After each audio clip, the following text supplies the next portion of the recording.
Hello friends, welcome to all of you. मैं प्रशांत चौबे आप सभी का स्वागत करता हूं। उम्मीद करता हूं आप सभी अच्छे होंगे, अच्छे से पढ़ाई कर रहे होंगे। तो एक रिसेंटली न्यूज़ निकल के सामने आ रही है कि नेपाल के जो डिफेंस मिनिस्टर हैं उनके द्वारा एक स्टेटमेंट दिया गया और जिसको लेकर जो है इंडियन आर्मी चीफ ने कहा कि इसके पीछे जो है एक थर्ड पार्टी इन्वॉल्व है।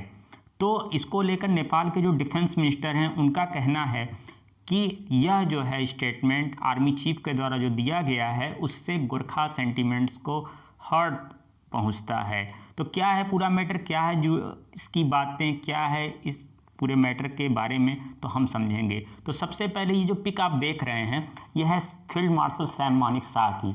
तो इनका एक स्टेटमेंट था कि कोई कहता है कि मौत से डर नहीं लगता, या तो वह झूठ बोल रहा है या तो वह गोरखा है। और इन्होंने यह स्टेटमेंट जो है जो हमारे नेपाली गोरखा सोल्जर हैं उनके ऊपर कहा था, उनकी आर्मी में निष्ठा को देखते हुए यह बात कही थी। तो चलिए पूरी मैटर को देखते हैं कि क्या है। ठीक है, तो यहाँ पर देखें तो आप द हिंदू का आर्टिकल है, तो इसमें है कि general Naravane has hurt Gorkha sentiments Nepal minister. अब यहाँ हम लोगों को यह देखना होगा कि भविष्य में नेपाल की क्या पॉलिसी होगी रिगार्डिंग जो है नेपाली गोरखा को लेकर, जो इंडियन आर्मी में अपनी सेवाएं दे रहे हैं। क्योंकि नेपाल के जो डिफेंस मिनिस्टर हैं उनके द्वारा जो है यह कहा जा रहा है कि आर्मी चीफ के द्वारा जो बातें कही गई हैं कि एक थर्ड पार्टी इन्वॉल्व है हमारे स्टेटमेंट के पीछे, और इसकी वजह से जो है नेपाली गोरखा सेंटिमेंट्स को हर्ट पहुंची है। तो चलिए पूरी चीज़ें देखते हैं कि क्या है इसमें। तो पिछले कुछ हफ्तों से हम लोगों ने देखा है कि जैसे ही चाइना की सरकार ने नेपाल की सरकार को गिरने से बचा लिया, उसके बाद से ही नेपाल के द्वारा जो है कई ऐसे स्टेटमेंट दिए जा रहे हैं जो इंडिया के लिए ठीक नहीं है, जो हमारे देश के लिए ठीक नहीं है। और नेपाल के जो प्राइम मिनिस्टर हैं उनके द्वारा तो ऐसा स्टेटमेंट दे दिया गया कि वह तो बिल्कुल अलग तरह का ही स्टेटमेंट है, उनके द्वारा ही स्टेटमेंट दे दिया गया कि अब यहाँ देखिए क्या कह रहे हैं कि पूरी दुनिया में जो है उस तरह से किसी के ऊपर ब्लेम नहीं किया गया। इनका कहना है कि जो हमारे यहाँ कोरोना वायरस फैला हुआ है वह भारत के द्वारा फैला हुआ है। तो इतना इनसेंसिटिव स्टेटमेंट पूरी दुनिया में, अभी मैंने कहा कि कहीं पे नहीं किसी ने कहा होगा कि आपके वजह से हमारे यहाँ जो है कोरोना वायरस फैल गया।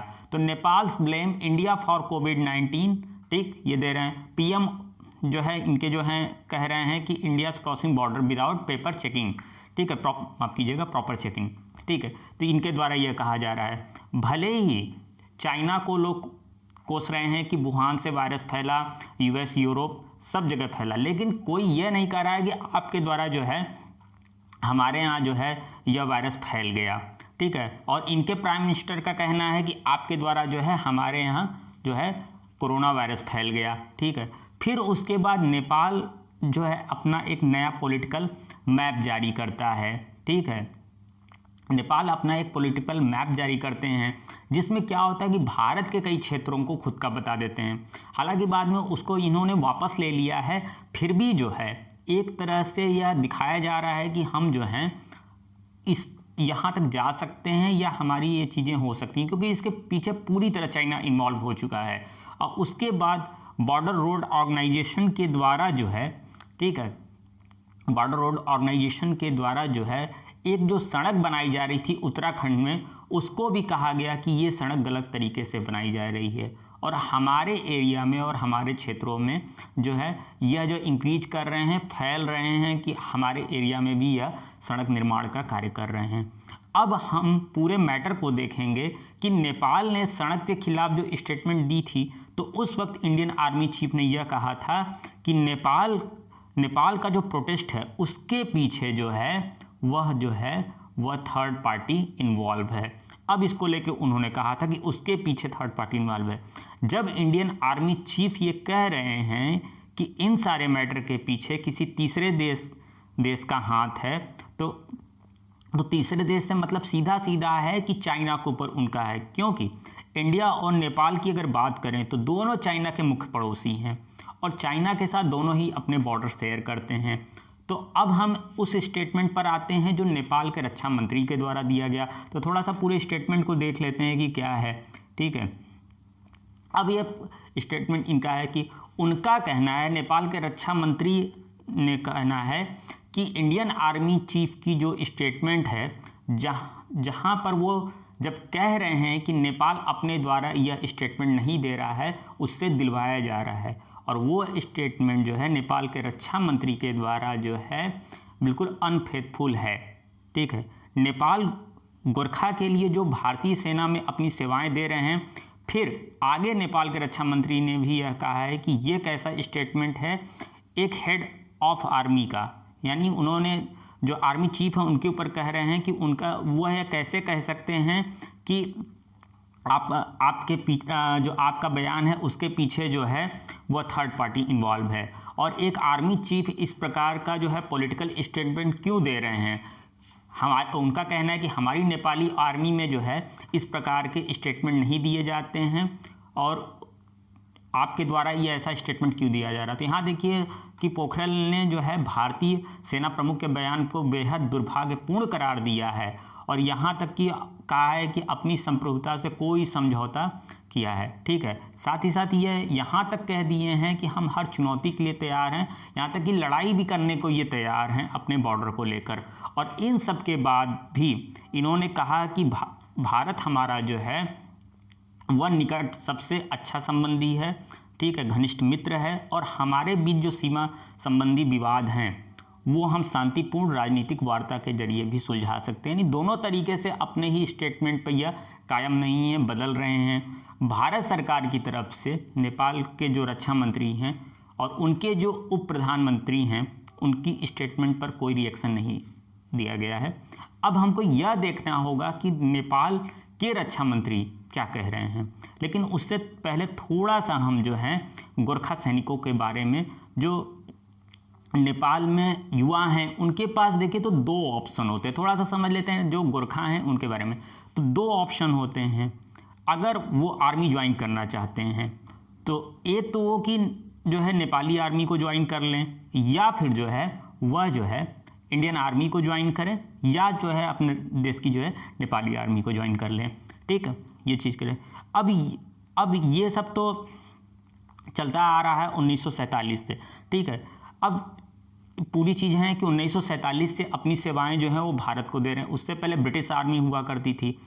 होता क्या है कि हज़ारों की संख्या में नेपाल के जो गोरखा हैं, ठीक है, 30,000 से भी ज़्यादा गोरखा जो हैं वो भारतीय सेना को अपनी सेवाएं दे रहे हैं।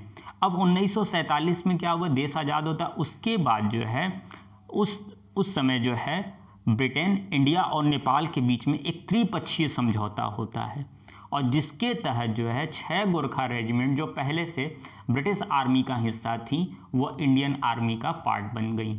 ठीक, और तब से लेकर नेपाली नागरिकों के पास ये ऑप्शन रहता है कि या तो वह इंडियन आर्मी को ज्वाइन कर सकते हैं, जिस तरह की एक भारतीय नागरिक अपनी सेवाएं देते हैं उसी प्रकार वो भी अपनी सेवाएं दे सकते हैं। अच्छी पेंशन मिलती है, जो आर्मी को फैसिलिटी अलॉट है वही चीज़ उनको है। और भारत की तरफ से कई जंगों की अगर बात की जाए, ठीक है, तो पाकिस्तान के खिलाफ साहसिक रोल निभाया है और भारतीय सेना के लिए सबसे अदम्य साहस का कार्य किए हैं। तो कुल मिलाकर इसमें नेपाल का भी फायदा है और इंडिया का भी फायदा है। हमको गोरखा जैसे बहादुर सोल्जर मिलते हैं और नेपाल को भी फायदा होता है, क्योंकि नेपाली आर्मी की अगर आप साइज को देखें तो बहुत बड़ी नहीं है। ठीक है, साइज की बात को देखें तो बहुत बड़ी नहीं है। 95,000 उनके पास जो है एक्टिव पर्सन है, ठीक, और 50,000 जो हैं उनके पास जो है वो रिजर्व पर्सन है। और वहाँ के युवा अगर सेना में शामिल होना चाहते हैं, सेना में जाना चाहते हैं, तो इंडिया उनके लिए जो है एक बेस्ट ऑप्शन होता है, इंडियन आर्मी उनके लिए बेस्ट ऑप्शन होती है। और ये चीज़ एक स्ट्रॉन्ग बॉन्ड भी बनाता है भारत और नेपाल के संबंधों को लेकर। ठीक है, लेकिन पिछले कुछ सालों से नेपाल में ये बात उठनी शुरू हो गई कि ये जो पूरा एग्रीमेंट है, यानी 1947 का जो एग्रीमेंट है उसको रिव्यू करते हैं। 2020 के अगर फरवरी में आप देखें, ठीक है, तो इस मैटर को काफ़ी तेज़ी से उठाने का प्रयास किया गया। नेपाल की सरकार ने जो है ब्रिटेन को एक लेटर लिखा कि हम रिव्यू करना चाहते हैं 1947 की डील को, यानी भारत, नेपाल और ब्रिटेन के बीच में जो समझौता हुआ था उसको लेकर, जिसमें जो गोरखा सैनिक हैं उनके बारे में डिसीजन जो लिया गया था उसके लिए। हालांकि नेपाल ने कहा है कि हमारा मेन फोकस ये है कि नेपाली सोल्जर जो उस समय वार विक्टिम थे उनको लेकर है कि उनको जो है पेंशन दी जाए, उनको सुविधाएं दी जाएं। जो आज के समय में जो ब्रिटेन रह रहे हैं उनके लिए उनको प्रॉपर, अभी भी कहा कि पेंशन की मांग हो रही, मिलनी चाहिए, उनको वो तमाम सुविधाएं मिलनी चाहिए जो एक सैनिक को मिलती हैं। ठीक है, तो ये सब नेपाल ने कहा। लेकिन मीडिया की अगर बात करें, नेपाली न्यूज़ की बात करें, जो उनके द्वारा आर्टिकल लिखे जा रहे हैं वहाँ की न्यूज़ में, तो नेपाल सोच रहा है कि पूरी तरह से इस पूरे एग्रीमेंट को ही बदल दिया जाए, हटा दिया जाए कि अब ये एग्रीमेंट इस तरह का नहीं रहेगा। तो कुल मिलाकर जब इंडियन आर्मी चीफ ने कहा कि नेपाल ने जो ऑब्जेक्शन किया है उत्तराखंड की सड़क को लेकर, यहाँ से कहीं से भी इसका संबंध गोरखा से नहीं है। ठीक है, उनका सीधा सीधा मानना है कि हमने किसी प्रकार से इस तरह के बयान नहीं दिए हैं और ना ही दोनों में बातों में कोई टैली होती है। नेपाली गोरखा का बस इतना सा ही उनको इन्वॉल्व किया जा रहा है, जबरी उनको लाया जा रहा है। नेपाल सरकार की तरफ से जो स्टेटमेंट आई है उस पर, क्योंकि यहाँ नेपाली गोरखा का कोई भी जिक्र नहीं है, 2 बार उन्होंने इस चीज़ को कह दिया कि इनका कोई है, तो कुल मिलाकर नेपाली गोरखा को इस इशू में लेकर आना, उसमें शामिल करना और ये कहना कि हम उनकी भावनाओं को जो है वह आहत कर रहे हैं, उनको नुकसान पहुंचा रहे हैं, तो यह पूरी तरह गलत है। नेपाली गोरखा जो भारतीय सेना में अपनी सेवाएं देते हैं उनको लेकर भी जो है वह पॉलिसी में चेंज होगा, क्योंकि ये मैटर को काफ़ी तेज़ी से उनके द्वारा उठाया जा रहा है। लेकिन यह प्रक्रिया उतनी आसान नहीं होगी, क्योंकि तीनों देशों का एक समझौता है और यहाँ ब्रिटेन को भी जो है इसमें पार्टी बनना पड़ जाएगा अगर ऐसे कोई मैटर होते हैं। तो आने वाले समय में इसको लेकर काफ़ी न्यूज़ सुनने को मिलेगी, ब्रिटेन, इंडिया और नेपाल का जो 1947 का एग्रीमेंट है उसको लेकर। ठीक है, तो उम्मीद करते हैं आपको ये चीज़ें अच्छी लगी होंगी, अच्छे से समझ में आई होंगी। तो अभी के लिए धन्यवाद, नमस्कार, मिलते हैं एक नए टॉपिक के साथ।